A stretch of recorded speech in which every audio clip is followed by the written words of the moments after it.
గత కొద్ది రోజులుగా జగన్మోహన్ రెడ్డి గారిని లక్ష్యంగా అదానీకి సంబంధించి యుఎస్లో ఉన్నటువంటి స్టాక్ ఎక్స్చేంజ్ కమిషన్ ఏదో ఇచ్చినటువంటి నివేదికలు అవి అయిన ఆధారంగా రకరకాలైనటువంటి కథనాలు ఎల్లో మీడియాలో రకరకాలైనటువంటి కథలు రాసి ప్రచారంలోకి తీసుకొచ్చి జగన్మోహన్ రెడ్డి గారి మీద బురద జల్లేటువంటి కార్యక్రమానికి ఈరోజు శ్రీకారం చుట్టారు. గత 15 సంవత్సరాలుగా మనం ఒక్కసారి ఆలోచన చేస్తే జగన్మోహన్ రెడ్డి గారి మీద ఏ చిన్న అవకాశం దొరికినా సరే బురద జల్లడానికి, ఆయనకు సంబంధించినటువంటి వ్యక్తిత్వాన్ని హననం చేయడానికి అనేక రకాలుగా తెలుగుదేశం పార్టీకి సంబంధించినటువంటి చంద్రబాబు నాయుడు గారి దగ్గర నుంచి అనేక పార్టీలు, మీడియా అన్నీ కలిసి ఈరోజు దుష్ప్రచారానికి ఒడిగట్టేటువంటి సంగతి మనం గమనిస్తున్నాం. ఎందుకంటే జగన్మోహన్ రెడ్డి గారిని ఆ రోజునటువంటి కాంగ్రెస్ పార్టీతో కుమ్మక్కై దాదాపుగా 16 నెలల పాటు జైల్లో ఉంచారు. ఆ రోజు సిబిఐ చెప్పింది, ఈడీ చెప్పిందని వీళ్లే కథనాలు వడ్డించి ముందు 1,00,000 కోట్ల రూపాయల అవినీతిని అన్నారు. ఆ తర్వాత ఆ 1,00,000 కాస్త 45,000 అని చెప్పి వాళ్ళ నోటితో వాళ్లే మాట్లాడారు. తీరా సిబిఐ వేసినటువంటి ఛార్జ్షీట్ వెతికి వేసినా సరే 1,500 కోట్ల రూపాయల లోపే వచ్చింది తప్ప అంతకు మించి రాలేదు. అంటే దాని మీద ఈ రోజు వరకు కూడా ఒక్క ఆధారాన్ని కూడా చూపించలేక రకరకాలైనటువంటి ప్రయత్నాలు చేస్తున్నా సరే అవి ఎక్కడా వెళ్ళే ఫలించటం లేదు. కారణం అవినీతి జరగలేదు కాబట్టి మీరే అంకెల గారెడితో ఒక్కొక్క అంకె తగ్గించుకుంటూ వచ్చి ఈరోజు మరలా ఎన్నికలు ముగిసిన తర్వాత కూడా గతంలో మీరు ఏ విధంగా 1,00,000 కోట్లు 45,000 కోట్ల రూపాయలు అని చెప్పి మాట్లాడారో, ఏ విధంగా అయితే బురద జల్లారో జగన్మోహన్ రెడ్డి గారి మీద, ఆ కార్యక్రమాన్ని మరలా 2024 ఎన్నికల తర్వాత కూడా కొనసాగించేటువంటి ప్రక్రియకి ఈరోజు మీరు శ్రీకారం చుట్టారు. ఈరోజు ఒకసారి గమనిద్దాం. అక్కడ ఏం రాశారు, ఇక్కడ ఏమొచ్చింది, జగన్మోహన్ రెడ్డి గారి పేరుందా లేకపోతే మరొకటి ఉందా, దాని అంశం ఏంది, ఒక రిపోర్ట్ని ఆధారంగా చేసుకొని మాట్లాడుతున్నారు. కేసు లేదు, ఇంతవరకు అది విచారణకు తీసుకోలేదు. దానికి సంబంధించి అదానీ వాళ్ళ సంస్థ ఒక ఖచ్చితమైనటువంటిది బేస్లెస్ అలిగేషన్స్, మేము దీన్ని న్యాయ పోరాటం చేస్తాము, వీటికి ఏమీ ఆధారాలు లేవని చెప్పి కూడా వాళ్ళు చెప్పడం జరిగింది. ఇది యుఎస్కి సంబంధించినటువంటి ఆ సెక్కి అదానీకి సంబంధించినటువంటి దాన్ని జగన్మోహన్ రెడ్డి గారికి ముడిపెట్టి, జగన్మోహన్ రెడ్డి గారికి నేరుగా అదానీతో సంబంధాలు ఉన్నట్టుగా, దాంట్లో ఏదో ఆంధ్రాకు సంబంధించినటువంటి ఉద్యోగులకు అఫీషియల్స్కి ఇచ్చామని చెప్పి రాసినట్టుగా, కాబట్టి జగన్మోహన్ రెడ్డి గారికే ఇవన్నీ ముట్టినట్టుగా దాన్ని ధృవీకరిస్తా అనేక రకాలైనటువంటి కథనాలు, మరీ ముఖ్యంగా ఈనాడు పత్రికకు సంబంధించి రోజుకు ఒక కథనం వడ్డించేటువంటి పరిస్థితి జరిగింది. ఒకసారి చూస్తే ఇది అందరూ గమనించాల్సింది, ప్రజలకు స్పష్టత ఇవ్వాలనేటువంటి ఆలోచనతో వాళ్ళు మాట్లాడేటువంటి పనికిమాలినటువంటి మాటలకు జవాబు చెప్పాల్సినటువంటి అవసరం లేదు, కానీ ప్రజలకు ఈ విషయం మీద స్పష్టత ఇవ్వాల్సినటువంటి అవసరం ఉంది. కాబట్టే ఈరోజు ఈ మీడియా సమావేశాన్ని ఏర్పాటు చేయడం జరిగింది. ఒక్కసారి ఆలోచన చేస్తే ఆంధ్ర రాష్ట్ర ప్రభుత్వం జగన్మోహన్ రెడ్డి గారు ముఖ్యమంత్రిగా ఉన్నటువంటి సమయంలో ఒప్పందం కుదుర్చుకున్నది సెకీతో, సోలార్ ఎనర్జీ కార్పొరేషన్ ఆఫ్ ఇండియాతో. అదానీతో ఏ రోజు కూడా జగన్మోహన్ రెడ్డి గారు కానీ, ఆంధ్రప్రదేశ్ జగన్మోహన్ రెడ్డి గారు ముఖ్యమంత్రిగా ఉన్నప్పుడు ఆంధ్రప్రదేశ్ ప్రభుత్వం ఏ రోజు కూడా అదానీ సంస్థతో ఒప్పందాలు కుదుర్చుకున్నటువంటి నేపథ్యం లేదు. మొట్టమొదటిగా ప్రతి ఒక్కరూ గమనించాల్సినటువంటిది, అదానీ సంస్థకి జగన్మోహన్ రెడ్డి గారు ముఖ్యమంత్రిగా ఉన్నప్పుడు ఆంధ్రప్రదేశ్ రాష్ట్ర ప్రభుత్వానికి మధ్య ఎటువంటి లావాదేవీలు జరగలేదనేటువంటిది స్పష్టంగా ప్రతి ఒక్కరూ గుర్తుంచుకోవాల్సింది. అయితే ఈరోజు సెకీకి వెళ్ళడానికి కారణం కూడా, ఎందుకు మీరు సోలార్ ఎనర్జీ కార్పొరేషన్ ఆఫ్ ఇండియాకి వెళ్ళారు అంటే, solar energy corporation of India September 15వ తేదీ ఆ లేఖ కూడా ఉంది. ఆ లేఖ ఇది మీకు కూడా ఇస్తాను నేను. సెప్టెంబర్ 15, 2021 నాడు, సెప్టెంబర్ 15, 2021 నాడు ఒక లేఖ రాసింది.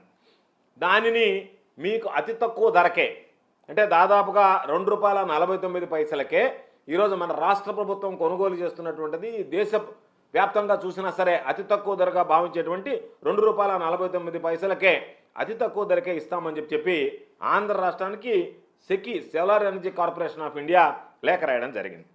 ఆ రోజు ఆలోచన చేశారు. జగన్మోహన్ రెడ్డి గారు తీసుకున్నటువంటి నిర్ణయం కాదు, క్యాబినెట్లో చర్చించారు. దాని మీద అధికారులందరూ కలిసి ఒక కమిటీగా ఏర్పడి రిపోర్ట్ ఇచ్చారు. ఆ రిపోర్ట్లను ఆధారంగా చేసుకున్న తర్వాత అంతిమంగా దానిని ఆమోదించడం జరిగింది. కాబట్టి జగన్మోహన్ రెడ్డి గారు ఒక్కరేనో, జగన్మోహన్ రెడ్డి గారు మిగతా వాళ్ళు వద్దంటే జగన్మోహన్ రెడ్డి గారు ప్రమేయంతోనే జరిగింది అనేటువంటిది ఈరోజు కొంతమంది మాట్లాడుతుంటే నవ్వాలనో ఏడవాలనో తెలియనటువంటి విడ్డూరమైనటువంటి పరిస్థితి. కాబట్టి 15వ తేదీ రేఖ రాసిన తర్వాత ₹2.49 మేము విద్యుత్ ఇస్తామని చెప్పి వాళ్ళు ప్రకటించిన తర్వాత జగన్మోహన్ రెడ్డి గారు ఆలోచన చేశారు. ఈరోజు మనం 9 గంటలు గతంలో మాదిరి కాకుండా ఉచిత విద్యుత్ ఇస్తున్నాం రైతులకి. రైతుల ప్రయోజనాలను కాపాడాలి అంటే తక్కువ ధరకి విద్యుత్ ఇస్తే ఈరోజు మరలా చూస్తే విద్యుత్ కనెక్షన్లు ఆగిపోయాయి. ఎందుకు ఆగిపోయాయి? చంద్రబాబు నాయుడు విద్యుత్ కనెక్షన్లకు సబ్సిడీ వల్ల భారం పడుతుంది కాబట్టి కనెక్షన్స్ రిలీజ్ చేయడం ఆపేశారు. పాపం ఈరోజు రైతులు పొలమని కార్యాలయాల చుట్టూ తిరుగుతున్నారు. అయ్యా మాకు విద్యుత్ కనెక్షన్లు ఇవ్వండి, మీకు విద్యుత్ అవకాశం కల్పించండి, ఉచిత విద్యుత్ కింద వాడుకోవడానికి రైతులు ఇబ్బంది పడుతున్నామంటే ఈరోజు రిలీజ్ చేసి ఆపేశారు, బ్యాన్ ఉంది అని చెప్పి వాళ్ళ కొత్త కనెక్షన్లు ఇచ్చేటువంటి పరిస్థితి లేదు. కాబట్టి వాటిని అన్నింటినీ అధిగమించాలి. ఎవరు అడిగితే వాళ్ళకి కనెక్షన్ ఇవ్వాలి, ఎవరు అడిగితే వాళ్ళకి ఉచిత విద్యుత్తు అందుకునేటువంటి అవకాశం కల్పించాలనేటువంటి లక్ష్యంతో రైతుల జీవన ప్రమాణాలు పెంచాలనేటువంటి ఒక ఆలోచన చేసి ముఖ్యమంత్రిగా జగన్మోహన్ రెడ్డి గారు 9 గంటల పాటు ఇవ్వాలనేటువంటి ఆలోచనతో ఆ రోజు ఒక నిర్ణయం తీసుకున్నాడు. 6400 మెగావాట్లకు సంబంధించి సౌర విద్యుత్ కేంద్రం ఏర్పాటు చేయాలని చెప్పి ఆంధ్ర రాష్ట్రంలో ఒక నిర్ణయం తీసుకున్నారు. ఆ నిర్ణయం తీసుకుంటే ఆ నిర్ణయానికి కూడా తూట్లు పొడిచింది చంద్రబాబు నాయుడు గారు. కోర్టుకు పంపించి దాన్ని చిన్నంగా న్యాయపరమైనటువంటి చిక్కులు దానికి సృష్టించి దానిని ఆపించాడు. వాటన్నిటినీ కోర్టు చేస్తూ ఈ విధంగా మీరు 6400 మెగావాట్లకు వెళ్ళారు, మీకు ఇంకా అవసరం ఉంది కాబట్టి దానికి సంబంధించి మేము మీకు ముందుకు వస్తాం. 2024 సెప్టెంబర్లో ఒక 3000 మెగా యూనిట్లు ఇస్తాం, 2025లో ఒక 3000 మెగావాట్లు విద్యుత్ ఇస్తాం, 2026 సెప్టెంబర్ కల్లా మరో 3000 మెగావాట్లు అంటే దాదాపుగా ఒక 9000 మెగావాట్ల విద్యుత్ మేము ఈరోజు మీకు అతి తక్కువ ధరకు ₹2.49 ఇస్తాము. మీకు మీరు చెప్పినటువంటి ఆ సంస్థను మీరు ముందుకు వెళ్ళడానికి టెండర్ల సమస్య ఉంది కాబట్టి ఆ బాధ్యత కేంద్ర ప్రభుత్వమైన సంస్థ అనేటువంటి మేము తీసుకుంటాము అని చెప్పి solar energy corporation of India రాష్ట్ర ప్రభుత్వానికి లేఖ రాయడం జరిగింది. దాని మీద అన్ని రకాల ఆలోచన చేశారు. ఈరోజు కొనేటువంటి రేట్ ఎంత ఉంది, ఇది తీసుకుంటే మనకి ఎంత భారం తగ్గుతుంది, ఎంత ప్రయోజనం చేకూరుతుంది రాష్ట్ర ప్రజలకు కానీ రైతాంగానికి కానీ అనేటువంటి ఆలోచన చేసి డిస్కమ్లకు సంబంధించి ఈరోజు కొనుగోలు చేసేటువంటి విద్యుత్ ఛార్జీలు కూడా తగ్గుతాయి. అదేవిధంగా అనేక సందర్భాల్లో చెప్పినట్టుగా ఆత్మనిర్భర్ భారత్కి సంబంధించి కూడా మనం మద్దతు ఇచ్చినట్టు అవుతుంది. ఎందుకంటే కేంద్ర ప్రభుత్వ సంస్థ కాబట్టి ప్రైవేటు వ్యక్తుల భాగస్వామ్యం కన్నా తక్కువ రేటుకో మనకు రావడం, మనం కొనుగోలు చేసేటువంటి అవకాశం కలగడం, కేంద్ర ప్రభుత్వ సంస్థని ప్రోత్సహించినట్టుగా ఉండడం, కేంద్ర ప్రభుత్వ సంస్థ నుంచి ఇచ్చేటువంటి దీన్ని రాష్ట్ర ప్రజలు రైతుల యొక్క లబ్ధి చేకూర్చేటువంటి విధంగా తీసుకురావాలనేటువంటి ఆలోచన. బహుశా అంత చౌకగా అతి చౌకగా ఆ రోజు విద్యుత్ అందించడానికి వచ్చాయి. ఈరోజు నేను అడుగుతున్నా ఇదే చంద్రబాబు నాయుడిని, ప్రతిపక్షాలని, ఈనాడు పేపర్ని, మిగతా మీడియాలని, ఒకవేళ ₹2.49 వాళ్ళు కరెంట్ ఇస్తామని చెప్పినప్పుడు దాన్ని తీసుకోకుండా కానీ ఉండుంటే యూనిట్ రేటు ఈరోజు ఏం రాసినవాళ్ళు మీరు? ఆ రోజు ₹2.49 ఇస్తాననింది అది కేంద్ర ప్రభుత్వ సంస్థ. అయినా మీరు లాలుచిపడి రకరకాలైనటువంటి వాటితో మీరేదో ముడుపులు ఆశించి దానిని తీసుకోలేదు కాబట్టి పెద్ద తప్పు చేశారని చెప్పి గొగ్గోలు పెట్టేటువంటి వాళ్ళు. అంటే మీరు ఏదైనా మాట్లాడతారు, నరవలేనటువంటి నాలుక మడతేసి మాట్లాడతారు, తిప్పి మాట్లాడతారు, తిరగేసి మాట్లాడతారు. చంద్రబాబుకి తెలుగుదేశం పార్టీకి అలవాటు, ఆనవాయితీ. వాళ్ళ తానా అంటే తందానా అన్నట్టుగా కొన్ని పత్రికలు, మీడియాలు దానిని ఏదో ఒక విధంగా ఈరోజు వాటిని ప్రజల్లోకి ఏ విధంగా దుర్మార్గంగా తీసుకువెళ్ళాలనేటువంటి ఆలోచన. నేను అడుగుతున్నా, ఆ రోజు ఉచితంగా ఇస్తే ఈరోజు మీరు ప్రశ్నిస్తున్నారు, తీసుకోకపోతే ఎందుకు తీసుకోలేదు, ఉచితంగా ఇస్తే దాని వెనక మీకున్నటువంటి ఆంతరం ఏమిటి, ఆలోచన ఏమిటి అని చెప్పి ప్రశ్నించుంటేవాళ్ళు. కాబట్టి ఇటువంటివన్నీ వస్తాయనే రాష్ట్ర ప్రభుత్వం కేంద్ర ప్రభుత్వ సంస్థతో ఒప్పందం చేసుకోవడం అనేటువంటిది ఆనవాయితీ. కాబట్టి ఇది పారదర్శకంగా ఉంటుంది. కేంద్ర ప్రభుత్వం అన్ని విధాలు ఆలోచన చేసి నిర్ణయం తీసుకుంటుంది. అందులో భాగంగా మనకి తక్కువ ధరకే ఇస్తుంది. అన్ని ఆలోచన చేశాం. అటు కేంద్ర ప్రభుత్వం, ఇటు రైతుల ప్రయోజనాలు, తక్కువ రేటు రావడం, డిస్కమ్లకు సంబంధించి ఈరోజు మనం కొనుక్కున్నటువంటి వాటికి సంబంధించినటువంటి దాంట్లో ఎక్కడ ఇబ్బంది లేకుండా ఉంటుంది. అంతే తప్ప ఆదాని సంస్థతో నేరుగా ఒప్పందం చేసుకున్నట్టుగానే రాస్తున్నాయి. ఈరోజు ఒకసారి చూద్దాం. చంద్రబాబు నాయుడు గురించి ఈరోజు పేపర్లు రాస్తున్నాయి కదా, ఆయన బ్రహ్మాండమైనటువంటి సంస్కరణకర్త, సంస్కరణలకు ఆద్యుడు అని చెప్పి మాట్లాడుతున్నారు. సారి 2014-2019 మధ్య ఆంధ్ర రాష్ట్రంలో ఎంత చెల్లించాడు చంద్రబాబు నాయుడు ముఖ్యమంత్రిగా ఉన్నప్పుడు? సగటు యూనిట్కి సగటు రేటు ₹5.10 చెల్లించాడు. అవునా కాదా చెప్పానండి? ఈనాడు పత్రికను చెప్పానండి, చంద్రబాబు నాయుడిని చెప్పానండి, తెలుగుదేశం పార్టీని మాట్లాడమనండి. ఆ రోజు మీరున్నటువంటి హయాంలో 2014-2019 మధ్య మీరు కొనుగోలు చేసినటువంటి యూనిట్ రేట్ ఎంత, విద్యుత్ యూనిట్ ధర ఎంత? ₹5.10 కాదా? అటువంటిది ఈరోజు ₹2.49 వస్తే ప్రభుత్వానికి దాదాపుగా ₹2.61, ఈరోజు ₹2.60 ప్రభుత్వానికి ఆదాయం వస్తుంటే దాని మీద రకరకాలైనటువంటి కథనాలు మాట్లాడతా 2014-19 మధ్య ఉన్నవాడు ఎవరు? The great corruption king Chandrababu Naidu గారు కదా. ఆయన ముఖ్యమంత్రిగా లేడా? ఆయన ముఖ్యమంత్రిగా ఉన్నప్పుడు కదా ఈ ₹5 10 లెక్కన కరెంటు కొనుగోలు చేసింది యూనిట్ ధరకి. కాబట్టి ఈరోజు ఒకసారి చూస్తాం, ఆయన హామీలో జరిగినటువంటి ఘనకార్యాలు కూడా చూద్దాం. ఎందుకంటే ఈరోజు మాట్లాడుతున్నారు కదా ఏంటి అని చెప్పి సోలార్కి సంబంధించి 2014 వరకు ఆంధ్ర రాష్ట్రానికి సంబంధించి 11 PPAలు ఉన్నాయి, పవర్ పర్చేజ్ అగ్రిమెంట్స్ 11 ఉన్నాయి. చంద్రబాబు అయిన తర్వాత 2015-2019 మధ్య 2400 మెగావాట్లకు సంబంధించి 35 PPAలు. అంటే చంద్రబాబు నాయుడుకు ముందు పవర్ పర్చేజ్ అగ్రిమెంట్లు 11 ఉంటే చంద్రబాబు నాయుడు గారు వచ్చిన తర్వాత 35 PPAలకి ఉన్నాడు. దాదాపుగా వాటి విలువ ఎంత? 22,868 కోట్ల రూపాయలు చంద్రబాబు నాయుడు ఆ రోజు చేసినటువంటిది. కాబట్టి 2014లోనే ఆయన ఎంతకు సోలార్ విద్యుత్ కొనుగోలు చేశాడు? యూనిట్ ₹6.99, అంటే దాదాపుగా ₹7 యూనిట్కి ఆ రోజు ఆయన విద్యుత్ కొనుగోలు చేసి PPA చేసుకున్నాడు. 2016లో దాదాపుగా ఈ PPAలు 1500 మెగావాట్ల మేర జరిగాయి. కాబట్టి నువ్వు చేసుకున్నటువంటి రేట్లు ₹5.10 దగ్గర నుంచి దాదాపుగా ₹5.10 దగ్గర నుంచి ₹6.90 వరకు ఈరోజు నువ్వు చేసినటువంటివి ఒక్కసారి చూస్తే మీ దగ్గర ఉన్నటువంటి పరిస్థితి యూనిట్కి గరిష్టంగా ₹3.74 నుంచి ₹4.84 వరకు చెల్లించాడు. ఇదైతే మరి సోలార్ విద్యుత్ అయితే 2014లో చేసుకున్నదైతే ₹6.99 లెక్కన చేసుకున్నాడు. 2016లో దాదాపుగా PPAలు 1500 మెగావాట్ల మీద జరిగాయి. ఆ తర్వాత సెకీ వచ్చి ₹2.49కి మేము తగ్గిస్తాము అంటే సిగ్గైనా లేకుండా ఆ రోజు మీరు ఇచ్చినటువంటి వాటికన్నా ఎంత తక్కువ ఉందనేటువంటిది మాట్లాడకుండా ఇదిగో ఇంత ఉన్నది వ్యత్యాసం ఇది ఉంది దాని మీద ఏదన్నా జరిగిందని మాట్లాడకుండా మేమున్నప్పుడు కొన్నా సరే, అవినీతికి పాల్పడ్డా సరే, ప్రజల ఎత్తున భారం వేసినా సరే, డిస్కమ్లు కుప్పకూలిపోయినా సరే, విద్యుత్ పంపిణీ వ్యవస్థ నాశనమైపోయినా సరే, మేము చేసినటువంటిది బ్రహ్మాండం, మీరు చేసినటువంటిది అవినీతి అని మాట్లాడడానికి అసలు వీళ్ళు ఏ విధంగా మాట్లాడుతున్నారు, ఏ విధంగా మాట్లాడడానికి ప్రయత్నిస్తున్నారు అనేటువంటిది ఆశ్చర్యం కలిగించేటువంటి విషయం. అందుకనే 2019-20 సంవత్సరానికి వచ్చినప్పుడు ప్రభుత్వం వచ్చినప్పుడు కూడా రెగ్యులేటరీ కమిషనే ఇచ్చింది. విద్యుత్ కొనుగోలుకు సంబంధించి దాదాపుగా రిలీజ్ చేసినటువంటి తారీఫులో దానికి సంబంధించి ₹4.63 సోలార్ ప్రాజెక్టుల నుంచి ఉన్నటువంటి యూనిట్ కొనుగోలు ధర దాదాపుగా ₹5.90గా నిర్ధారించింది. అయితే ఈరోజు దాన్ని మనం ₹2.49కే వాళ్ళు ఇచ్చినటువంటి దాన్ని నిర్ధారించినటువంటి కొనుగోలు ధర ₹5.90 ఉన్నా సరే ఈరోజు మనం ₹2.49కే కొనుగోలు చేయగలిగాం. అదేవిధంగా ఇదే చంద్రబాబు నాయుడు గారు ఆయన ఈరోజు మాట్లాడుతున్నారు, పత్రికలు రాస్తున్నారు. ఆయన కూడా ఒక విషయం చెప్పాలి.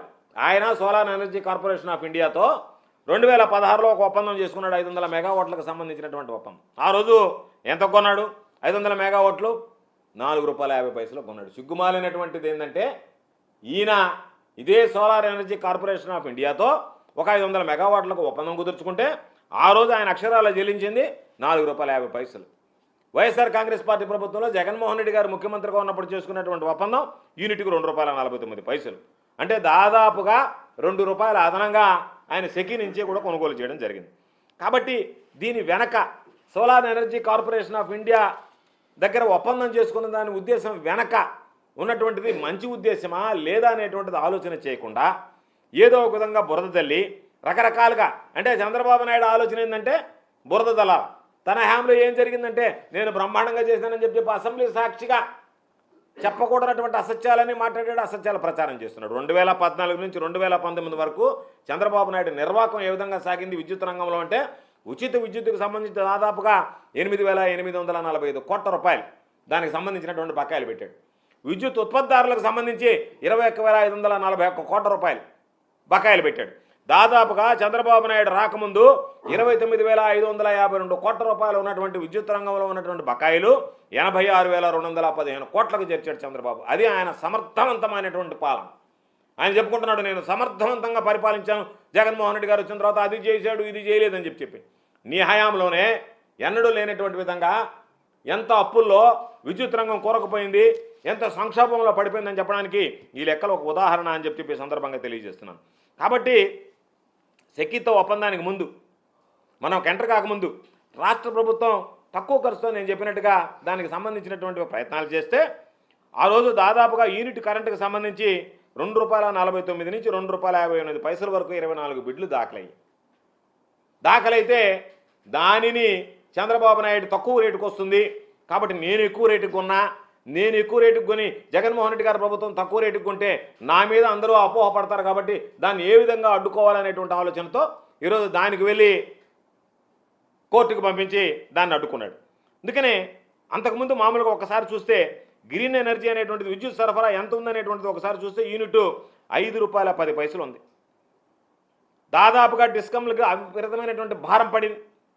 అటువంటి పరిస్థితుల్లో ఈరోజు మనం గ్రీన్ ఎనర్జీ కార్పొరేషన్ ద్వారా టెండర్లు పిలిస్తే దానికి అతి తక్కువ ధరకే కోట్ చేస్తే ఆ కోట్ చేసినటువంటి ధరకి ఇస్తే ఇబ్బంది పడద్దని చెప్పి నువ్వు కోర్టుకు పోతే solar energy corporation of India రంగంలోకి వచ్చి మీరు పిలిచినప్పుడు ఒకవేళ ఈ కోర్టు చిక్కులు ఉన్నాయి, దానివల్ల మీకు ఇంత అతి తక్కువ ధరకే విద్యుత్ వచ్చేటువంటి అవకాశం ఉందన్నారు.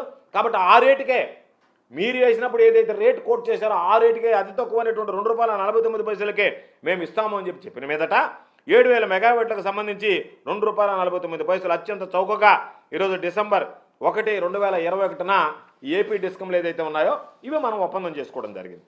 ఇది రాష్ట్ర ప్రభుత్వంలో ఏపీ ఆంధ్రప్రదేశ్ రాష్ట్ర ప్రభుత్వం ఏర్పడిన తర్వాత ఇప్పటి వరకు మనం విద్యుత్ కొనుగోలులో చేసినటువంటి ఒప్పందాలలో అత్యంత తక్కువ రేటు ఒప్పందం ఏదన్నా ఉంటే మొన్న మనం కుదుర్చుకున్నటువంటి ₹2.49 అనేటువంటిది మరొకసారి ఈ సందర్భంగా స్పష్టంగా తెలియజేస్తున్నాం. కాబట్టి సెకీ మీద ఒక పథకం ప్రకారం బురద జల్లుతూ అంతకుముందు చంద్రబాబు ఎన్నికలకు ముందు చూసాం, ఇదంతా అది లేదు ఇది లేదు రకరకాలైనటువంటి మాటలు మాట్లాడాడు. చంద్రబాబు నాయుడు నోటుకుండా ఎన్ని అబద్ధాలు మాట్లాడతాడంటే మన అసెంబ్లీలో కూడా చెప్పాడు. మేమేం చెప్పాం, ₹2.49 అనేటువంటివి ఇంటర్ స్టేట్ ట్రాన్స్మిషన్ ఛార్జెస్తో కలిపి వాటికి మినహాయింపు ఇచ్చారు కాబట్టి 25 సంవత్సరాల పాటు మనం కట్టబడలేదు అంటే లేదు కట్టాల్సిందే, దానివల్ల ఇంకా పెరుగుతుందని చెప్పి బొక్కాయింపులు. ఈరోజు 15 జనవరి 2021 ఇది లెటర్, ఈ కాపీ కూడా మీకు ఇస్తాను. క్లియర్గా waiver of inter state transmission charges and losses on transmission of electricity generated from solar and wind sources of energy అని చెప్పి దానిని మేము కన్ఫర్మ్ చేస్తున్నాము.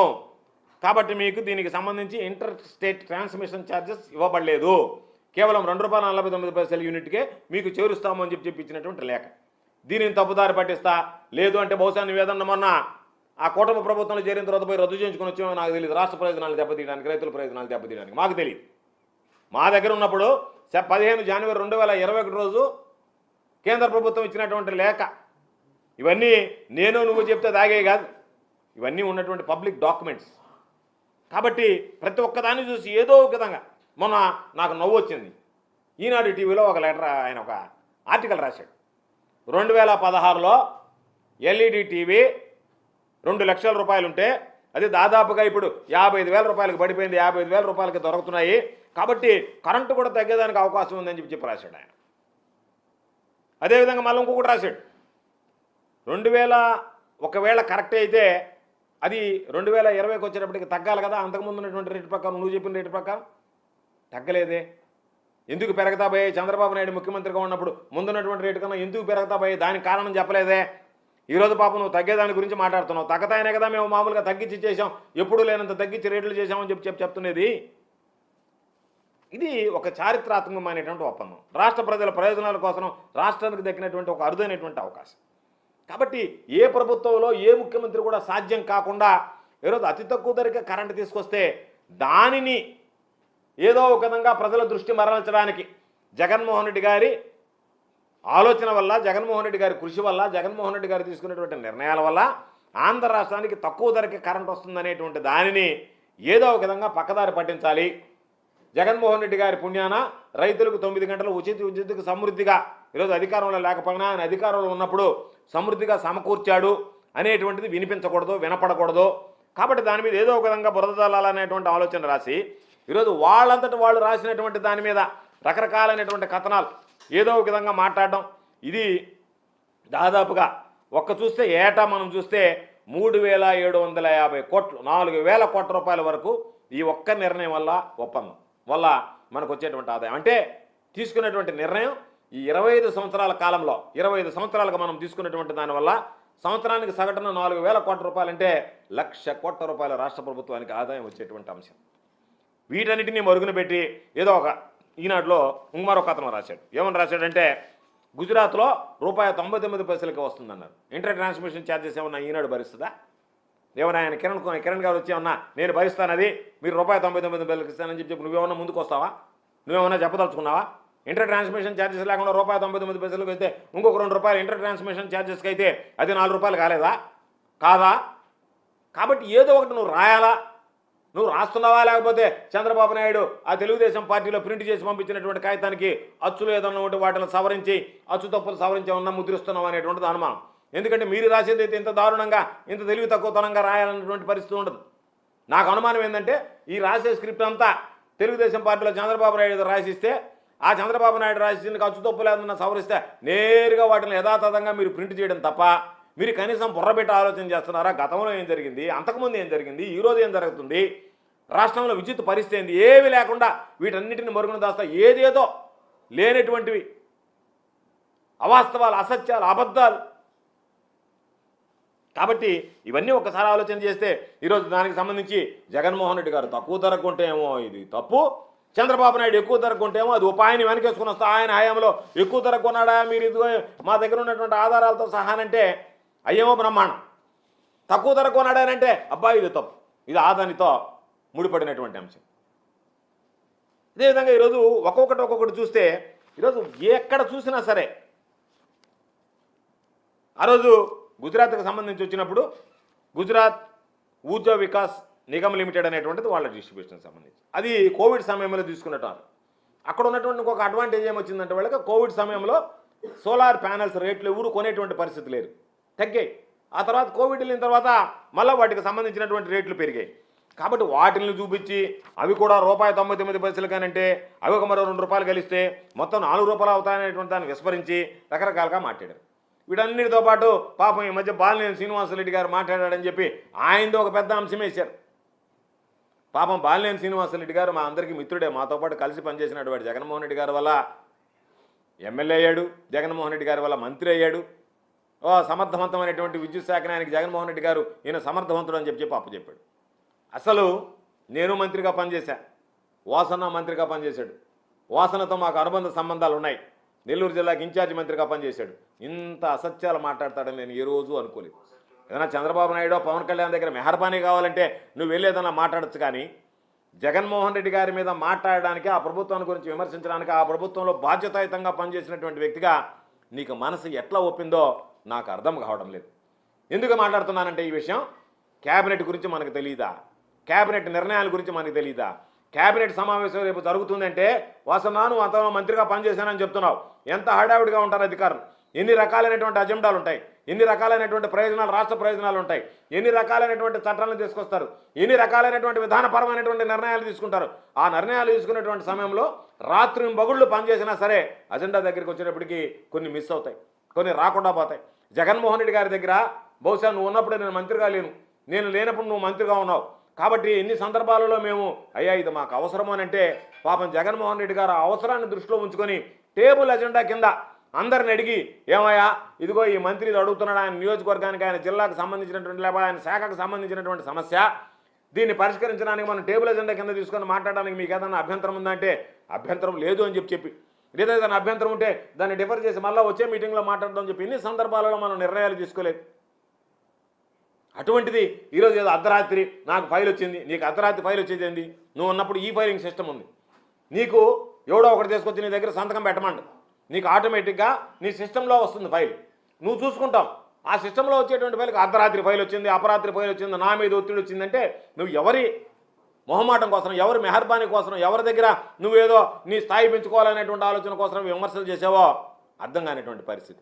నువ్వు దయచేసి ఎప్పుడైనా సరే పార్టీని వదిలిపోయావు అనేటువంటిది బాగుంటుంది, కానీ ప్రభుత్వం మీద నువ్వేదైతే మంత్రిగా పనిచేసావో ఆ ప్రభుత్వం మీద, ఎవరైతే నీకు అవకాశం ఇచ్చారో ఆ నాయకుడు జగన్మోహన్ రెడ్డి గారి మీద నీకున్నటువంటి అవకాశాలు ఏందో తెలియదు, నువ్వు ఏ ప్రయోజనాలు ఆశిస్తున్నావో తెలియదు. ఆ ప్రయోజనాలు ఆశించి నువ్వు పనిచేయడంలో తప్పలేదు, కానీ ఆ ప్రయోజనాలు ఆశించి ఆ ప్రభుత్వం మీద జగన్మోహన్ రెడ్డి గారు లాంటి నాయకుడి మీద బురద చల్లడం అనేటువంటిది నీకు తగదు అనేటువంటిది ఈ సందర్భంగా తెలియజేస్తున్నాను. ఎందుకు చెప్తున్నానంటే ఈరోజు ఈ జిల్లాకు సంబంధించే తెలుగు ప్రాచీన విశిష్ట అధ్యయన కేంద్రం ఈరోజు సర్వేపల్లిలో ఉంది. దానిని నేను క్యాబినెట్ మంత్రిగా పోయినటువంటి తొలి సమావేశంలో వచ్చింది. నాకు వచ్చి చెప్పారు అధికారులు, సార్ సమావేశంలోకి వస్తుంది, మీరు ఒక్కసారి దాన్ని త్రూ చేయించండి అని. వెళ్ళి కూర్చుంటే ₹1 కోటి కట్టమని చెప్పారు, 1,05,00,000 అనుకుంటా, 5 ఎకరాలకు సంబంధించి. ఆ రోజు చెప్పాం. వాళ్ళు వచ్చేసిన తర్వాత అయిపోయిన తర్వాత జీవో వచ్చింది. వాళ్ళు వచ్చి మాకు ₹1 కూడా ఇవ్వమంటున్నారు కేంద్ర ప్రభుత్వం, మేము ఓన్లీ మీకు కట్టడానికి ఇస్తాం తప్ప మేము భూమికి ఇవ్వమంటున్నారని చెప్పారు. ముఖ్యమంత్రి గారి దగ్గరికి వెళ్ళి చెప్పారు, సార్ ఇది పరిస్థితి. పాప ఆయన వెంటనే టేబుల్ అజెండా కింద తీసుకొని దాన్ని పెట్టండి అని చెప్పి ఈరోజు 5 ఎకరాలు ఉచితంగా ఇచ్చారు.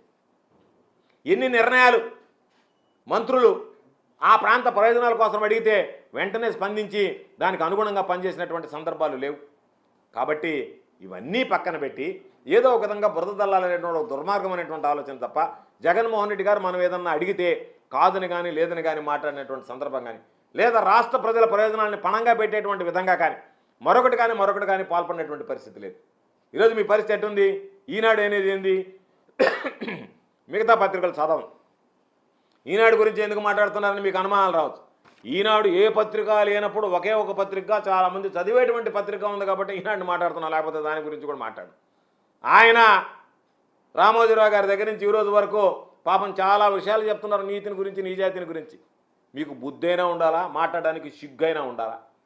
బుద్ధి సిగ్గు లేనటువంటి మీ యాజమాన్యం మార్గదర్శి పేరుతో ఈరోజు నియమ నిబంధనలు తొంగలో దొక్కి, ఆర్బీఐ గైడ్లైన్స్ తొంగలో దొక్కి మీరు యథాచ్ఛగా మీకు లేనటువంటి హక్కును వినియోగించి డిపాజిట్లు వసూలు చేసి ఈరోజు సుప్రీంకోర్టు ముందు దోషిగా నిలబడ్డటువంటి మీ సంస్థ ఈరోజు జగన్మోహన్ రెడ్డి గారి గురించి, జగన్మోహన్ రెడ్డి గారి వ్యక్తిత్వాన్ని హననం చేసేటువంటి విధంగా మాట్లాడడం అనేటువంటిది సిగ్గు చేయటనేటువంటి విషయం అని చెప్పి సందర్భంగా తెలియజేస్తున్నాను. మీరు ఒకసారి గమనించండి, ఈనాడు పత్రిక ఎంత క్రెడిబిలిటీ ఉందో. ఈనాడు పత్రిక నా మీద రాసింది, సిబిఐకి సంబంధించినటువంటి దాంట్లో అంతా జరిగిపోయింది, సిబిఐకి వచ్చేసింది, గోవర్ధన్ రెడ్డికి ఆ కేసులో ఇంత, ఈ కేసులో ఇంత, పాపం ఆయనే శిక్ష చేసేసాడు. పాపం నాకు ఈనాడు ఆయనే, అప్పుడు రామోజీరావు గారు బతుకున్నాడు, ఆయన పాపం ఆ కేసులో, సిబిఐ కేసులో శిక్ష చేశాడు. ఈరోజు ఏదైనా వస్తే సిబిఐ లాంటి సంస్థ దర్యాప్తు జరిపించాలని రాస్తుంది ఈనాడు. ఆ రోజు సిబిఐ జరిపి క్లీన్ చిట్ ఇస్తే ఆ సిబిఐని విమర్శించింది ఈనాడు. అంటే ఈనాడుకి కావాల్సింది నీకు అనుగుణంగా వార్త రావాల్సిందే తప్ప వాస్తవాలు మనకిరావు. సిబిఐ మీద విచారణ చేసింది, వాస్తవాలు వెలుగు చూస్తున్నాయి. గోవర్ధన్ రెడ్డికి నైతికత ఉంటే రాజీనామా చేయాలని పెద్ద పెద్ద బ్యానర్ ఐటెంలు మీరు రాసి, ఆ రాసిన తర్వాత సిబిఐ విచారణ పూర్తయ్యేటప్పుడు ఈరోజు అయిపోయింది, రేపు అయిపోయింది, దొరికిపోయాడు, అయిపోయింది, ఆ ఉపాహార కేసు ఒక ఆయన, ఈయన సోమిరెడ్డి ఒక ఆయన పంచాకబెట్టి ఆయన, వీళ్ళందరూ కలిసి కేసులు, శిక్షలు కూడా ఖరారు చేశారు. ఈరోజు కూడా అదే పరిస్థితి ఉంది మీది. మీ బ్రతుకంతా అదే. ఈ మీద పడి జగన్మోహన్ రెడ్డి గారి మీద, వైఎస్ఆర్ కాంగ్రెస్ పార్టీ ప్రభుత్వం మీద ఏడవడమే. తీరా సిబిఐ క్లీన్ చిట్ ఇస్తే సిబిఐని విమర్శించేటట్టుగా రాసావు నువ్వు పత్రికలో. కాబట్టి మీ ఆలోచన విధానం ఏ విధంగా ఉంది అంటే ఇక అజెండాతో పనిచేస్తున్నారు మీరు. ఆ అజెండా ఏంది? జగన్మోహన్ రెడ్డి గారి మీద బురద దల్లాలా, జగన్మోహన్ రెడ్డి గారు ఒప్పు చేసినా సరే దాన్ని తప్పుగా చూపించాలా, చంద్రబాబు నాయుడు ఎన్ని తప్పులు చేసినా సరే వాటిని ఒప్పులుగా చూపించాలా, చంద్రబాబు నాయుడు అవినీతి అక్రమాలన్నింటినీ పక్కన పెట్టి ఓహో ఆహా అంటా పొగడాలా, జగన్మోహన్ రెడ్డి గారు ఏ మంచి పని చేసినా సరే ఆ పనికి సంబంధించి ఇది కరెక్ట్ కాదు అని చెప్పి జగన్మోహన్ రెడ్డి గారి మీద నిందలు వేయాలనేటువంటి ఆలోచన. కాబట్టి నేను స్పష్టంగా మరొకసారి ప్రజలందరికీ మీడియా ముఖంగా తెలిపేది ఏంటంటే ఇది ఆదానితో సంబంధం లేదు. వైఎస్ఆర్ కాంగ్రెస్ పార్టీ ప్రభుత్వానికి, జగన్మోహన్ రెడ్డి గారికి ఆదానితో సంబంధ బాంధవ్యాలు లేవు. దీనికి సంబంధించి ఈరోజు ఏదన్నా పెట్టుబడులు వస్తే ఆ పెట్టుబడులు వస్తాయేమో, అన్ని పెట్టుబడులు వచ్చాయి అని చెప్పంటే ఆ రోజు ఏం పెట్టుబడులు రాలేదండి. ఈ రోజు మరలా మీ పత్రికలే ఇన్ని లక్షల కోట్ల పెట్టుబడులు తెచ్చాడు జగన్మోహన్ రెడ్డి గారు ఆదాని దగ్గర. దాని వెనక ఆంతరం ఏమిటి అంటే వస్తే ఒక బాధ, రాకపోతే ఒక బాధ, వస్తే అవినీతి ఉన్నట్టు, రాకపోతే తేనట్టు. కాబట్టి ఏది కావాలంటే అది మీరు మాట్లాడితే ప్రజలు నమ్ముతారు, విశ్వసిస్తారంటే అది మీ భ్రమ, పొరపాటు. కాబట్టి ప్రజలకు సంబంధించినటువంటి దాంట్లో స్పష్టత ఇవ్వాల్సినటువంటి అవసరం ఉంది. కాబట్టి అదానికి సంబంధించిన ఆదాని సంస్థకు సంబంధించి జగన్మోహన్ రెడ్డి గారు ముఖ్యమంత్రిగా ఉన్నప్పుడు ఆంధ్రప్రదేశ్ రాష్ట్ర ప్రభుత్వానికి సంబంధించి ఎటువంటి లావాదేవీలు జరగలేదు. కేవలం ఆంధ్ర రాష్ట్ర ప్రభుత్వం కేంద్ర ప్రభుత్వ సంస్థ అయినటువంటి సోలార్ ఎనర్జీ కార్పొరేషన్ ఆఫ్ ఇండియాతో అతి తక్కువ ధరకే ఆంధ్ర రాష్ట్ర రైతులు, ప్రజల ప్రయోజనాల కోసం ఈరోజు మనం తీసుకొచ్చాం. కాబట్టి మీరు చెప్పేటువంటివన్నీ కూడా అభూత కల్పనలు, అవాస్తవాలు తప్ప నిజం కాదు అనేటువంటిది ఈ సందర్భంగా స్పష్టం చేస్తున్నాను.